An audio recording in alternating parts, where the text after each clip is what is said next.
आता देशात एक नवीन ट्रेंड चालू आहे, तो म्हणजे डार्क ह्युमरचा. आणि त्यापेक्षाही गंभीर गोष्ट ही असते की अनेक लोक त्यावर हसतात सुद्धा. सर्वात मोठा ढोंगी असतो सामान्य माणूस. हे नंतर म्हणा की नेता ढोंगी असतो किंवा धर्मगुरू ढोंगी असतो, सर्वात मोठा ढोंगी आहे सामान्य माणूस. जो कॉमेडियन आहे तो तर येऊन फक्त जी आधीपासूनच मस्करी चालली आहे त्याला शब्द देतो. तो जो स्टँडअप आहे तो तर फक्त समाजाला आरसा दाखवतोय. रेप वगैरेला तर तुम्ही केव्हापासून चेष्टेचा विषय बनवून ठेवलाय. एखादी रेप विक्टीम सांगा ज्याच्या नावाने पॉर्न साईटवर आणि गुगलवर ट्रेंड चालला नसेल. समाजाने जर या गोष्टी अमान्य केल्या तर जो स्टँडअप कॉमेडियन आहे तो स्वतःच मागे हटेल. समाजाने अमान्य नाही केलंय, समाजात या गोष्टींची डिमांड आहे. समाज म्हणतो अजून ऐकवा, मजा येते. नमस्कार आचार्यजी, माझं नाव अरिहंत आहे. तर देशात एक नवीन ट्रेंड चालू आहे, म्हणजे आधीपासूनच होता पण आता तो मेन स्ट्रीममध्ये आहे. तो म्हणजे डार्क ह्युमरचा. त्यामध्ये आपण वेदना आणि आघातांची चेष्टा बनवतो. यात प्राण्यांबद्दलची क्रूरता, महापुरुषांचा अपमान, मृत्यूवर विनोद केला जातो. इथपर्यंत की रेप विक्टिम्स आणि ॲसिड अटॅक विक्टिम्सवर देखील विनोद बनवले जातात. आणि त्याहीपेक्षा गंभीर गोष्ट ही असते की अनेक लोक त्यावर हसतात सुद्धा. तर आचार्यजी, माझा प्रश्न हा आहे की कसं ठरवलं जावं की हास्य आणि संवेदनशीलता यांच्यामध्ये किती पुसटशी रेषा असायला पाहिजे, आणि इथं स्वातंत्र्य आणि मर्यादांचं कसं आकलन केलं पाहिजे. सर्वात आधी तर प्रश्नामध्ये खोटं कमी बोललं पाहिजे की काही लोक याच्यावर हसतात.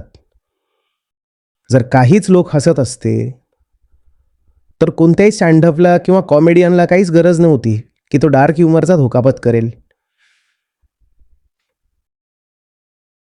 काहीच लोक हसत नाही, सगळे हसतायत. कारण सगळे हसत आहेत म्हणूनच हे जे काही आहे, ज्याला तुम्ही म्हणत आहात की भावना आणि संवेदनांवर आघात होतो, ते चाललंय. बहुतांश लोक हसत आहेत. का हसतायत? कारण ज्या गोष्टींना तुम्ही भावनेशी किंवा संवेदनेशी जोडत आहात किंवा पवित्र वा सेक्रेड मानताय, त्या खरं तर कुणासाठी पवित्र सेक्रेड वगैरे नाहीतच. वरवर लोक ढोंग करतात. तर जेव्हा कोणी येऊन त्या ढोंगाचा बुरखा फाडतो तर लोक म्हणतात चला चांगलं झालं, हसूनच घ्या याच्यावर. तुम्ही म्हणताय रेप विक्टीम बद्दल कोणी येऊन कसा डार्क ह्युमर करू शकतो? रेप विक्टीमची चेष्टा तर या समाजाने खूप आधीपासूनच बनवून ठेवली होती. जो कॉमेडियन आहे तो तर येऊन फक्त आधीपासून जी चेष्टा चालली आहे त्याला शब्द देतो.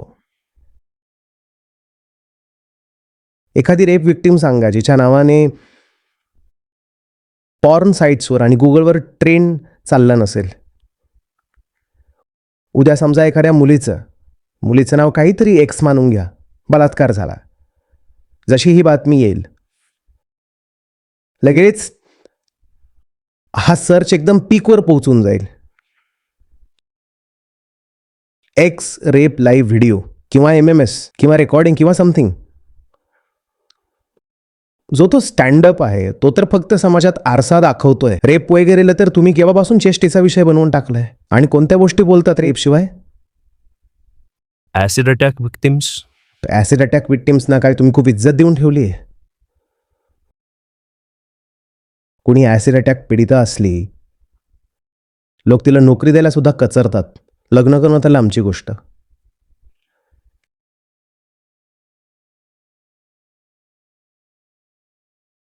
समाज जसा असतो, स्टँडअप आणि कॉमेडी त्याला आरशासारखं दाखवत आहेत. आणि काय बोलणार सर, जसं महापुरुषांसाठी पण. तुम्ही कोणाला महापुरुष मानता? महापुरुषांचा अपमान केला कॉमेडियनने, तुम्ही कुणाला महापुरुष मानता का? कोणाला मानता महापुरुष? ज्याच्याशी तुमचा अहंकार जोडला जाईल त्याचा तुम्ही नारा लावता. आणि काय करता?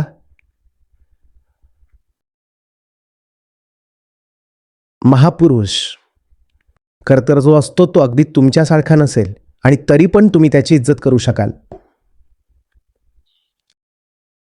आणि तुम्ही तर महापुरुष त्यालाच मानता जो तुमच्या वर्गाचं, पंथाचं किंवा समुदायाचं प्रतिनिधित्व करतो. तुम्ही त्याचा जय जयकार करता आणि म्हणता हे माझे महापुरुष आहेत. महापुरुष आपण खरं तर कोणालाच नाही मानत. जो आपल्या स्वार्थाचं प्रतीक म्हणून उभा राहू शकेल त्यांना आपण बोलून देतो की हा आमच्या वर्गाचा महापुरुष आहे. महापुरुषांची तर आपण केव्हाच चेष्टा करून टाकली. कॉमेडियनने येऊन मंचावरून जर चेष्टा केली तर आता का त्रास करून घेताय. आणि जर तुम्ही महापुरुषांना आणि रेप पीडितांना मस्करीचा विषय बनवलं नसतं तर कोणी कॉमेडियन स्टेजवरून त्यांच्याबद्दल मस्करी करायला आला नसता.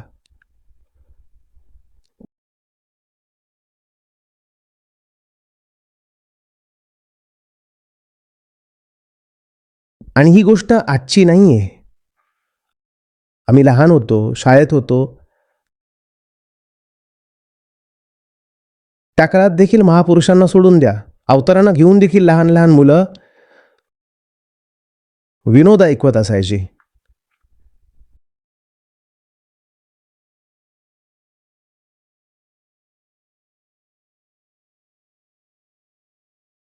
असे विनोद की ज्यांना तुम्ही आता पब्लिकमध्ये बोलाल तर दंगल होईल. हे 6वी, 7वी, 8वीची मुलं असायची. आणि मी आजची गोष्ट करत नाही आहे, मी 80-90च्या दशकातील गोष्ट सांगतोय. तेव्हा पण लहान मुलं विनोद ऐकवत असायची. का? कारण त्यांनी घरात पाहिलंय की आईवरीलच त्यांना काही मानत नाही, तर यांची मस्करीच उडवून द्या. त्यांच्या घरांमध्ये असं वातावरण होतं की मीरा असो की सूरदास, दादू असो की कबीर, कृष्ण असो की राम, तिथं आतल्या आत मुलांना समजून जायचं की हे वरवरचं ढोंग आहे की इज्जत दिली जाते, आत कोणतीच इज्जत नाही आहे. तर मुलं त्यावर विरोध करायची.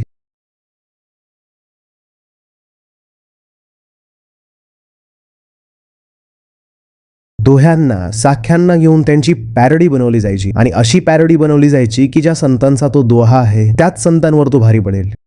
त्यालाच आणून तिथे तुम्ही पण ऐकले असतील, ऐकलीत की नाही? तर आता काय विचारायला आलात की या स्टँडअप आर्टिस्टने महापुरुषांची चेष्टा केली? ती तर 30 वर्षांपूर्वी पण होत होती. आणि 30 वर्षांपूर्वी जर मुलं करत होती तर याचा अर्थ त्यांचे आईवडील पण तसेच होते. म्हणजे खूप आधीपासून हे चाललंय. ज्याला आपण लोकधर्म म्हणतो तो पाखंडाशिवाय आणखी काही नाहीये. वरवर काहीतरी बोलून द्या. खाली खाली घरात मुलं असतात, मुलांमध्ये तेवढं ढोंग नसतं, त्यांना दिसून येतं की खरी गोष्ट काय आहे. हीच मुलं जेव्हा मोठी पाखंडी होतील, मोठी होतील, तर मग स्वतःच आउटरीच करतील. अरे कोणी आमच्या महापुरुषाला असं बोललं, आम्ही त्याचा जीव घेऊन घेऊ. जेव्हा की तुम्ही लहान होतात तुम्ही स्वतःच बघा कसे घाणेरडे विनोद बनवत होतात याच महापुरुषांबद्दल.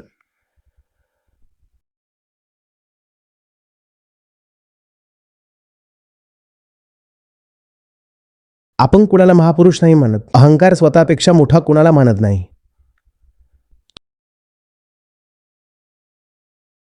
तो कोणाला आराध्य नाही मानत. तो जास्तीत जास्त कोणाला तरी प्रतिनिधी मानू शकतो.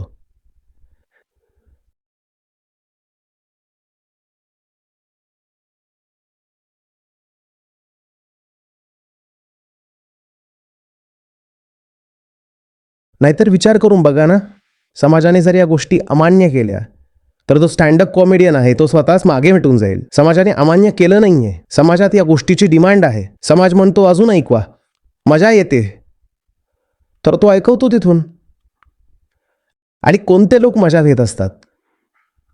आणि आता आश्चर्याची आणि ढोंगाची गोष्ट ऐका, निम्मे लोक जे त्याच महापुरुषांची यशोगाथा गातात किंवा ऐकतात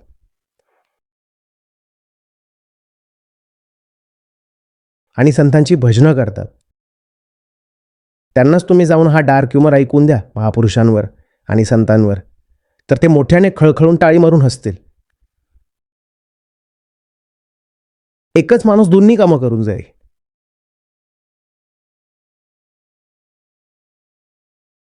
काही मोठी गोष्ट नाही आहे की तोच माणूस जो रेप विक्टिमच्या समर्थनार्थ इकडे तिकडे जाऊन ट्विट करत असेल, एखाद्या मार्च किंवा रॅलीमध्ये पण सामील झाला असेल, तोच माणूस रात्री जाऊन 12-1 वाजता परत पॉर्नवर सर्च करतोय की या रेपचा व्हिडिओ मिळेल का कुठे. CCTV फुटेज वगैरे काही असेल? थोडं रात्रीच्या खाजेचं पण बघावं लागतं ना.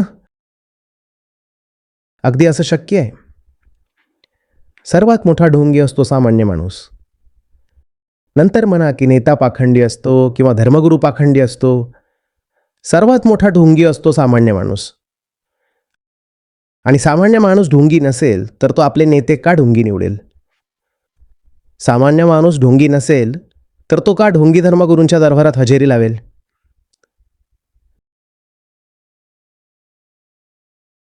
मी सेंट पॉल्समध्ये होतो. तर तिथे नाताळ जेव्हा यायचा तर ती पूर्ण जी कम्युनिटीज होती कॉन्व्हेंटची, टीचर्स होत्या, नन्स होत्या, सिस्टर्स होत्या, फादर पण होते, त्यांच्यासाठी ही मोठी गोष्ट असायची.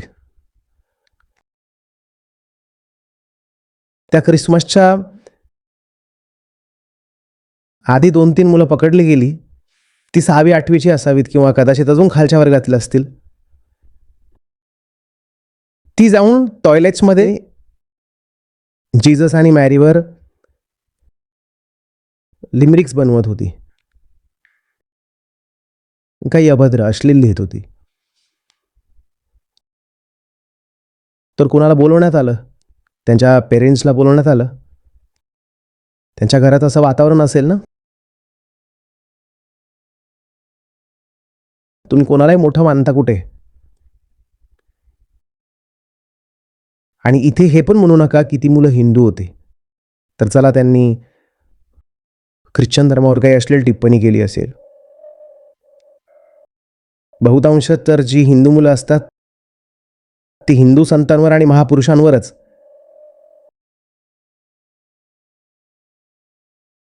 कॉमेडी पॅरोडी सगळं करत असतात.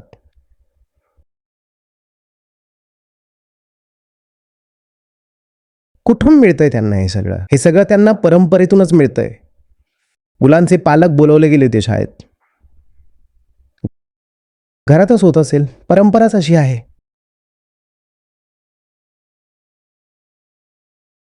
तुम्हाला आनंद होईल की याच उद्देशानं जे आमचं स्वतःचं ॲप आहे, ज्यामध्ये आमचे गीता आणि बाकी सगळे कार्यक्रम चालतात, इथे बुद्ध आहेत, गीता आहेत, उपनिषद आहेत, अष्टावक्र आहेत. हे मला मिळालं, माझं आयुष्य बदललं. हे तुम्हाला मिळतील, तुमचंही आयुष्य बदलेल. खरं विचाराल तर म्हणजे लाखो नाही तर किमान हजारो आयुष्य तरी आहे जी पूर्णपणे बदललेली आहेत. 2 लाखांपेक्षा जास्त गीता विद्यार्थ्यांसोबत सहभागी व्हा आचार्य प्रशांत ॲपवर. पहिला महिना पूर्णपणे फ्री. गीता मिशनचा संपूर्ण एक्सेस. ॲपवर तुम्हाला मिळतील नियमित लाईव्ह सत्र, प्रत्येक दिवशी आचार्य प्रशांत यांचे विशेष संवाद, गीता कम्युनिटीचा एक्सेस, गीता परीक्षा, निवडक बातम्या, ऑडिओ बुक्स, कोट्स आणि बरेच काही. गुगल प्ले स्टोअर किंवा ॲपल ॲप स्टोअरवर आचार्य प्रशांत सर्च करा आणि आत्ताच डाउनलोड करा.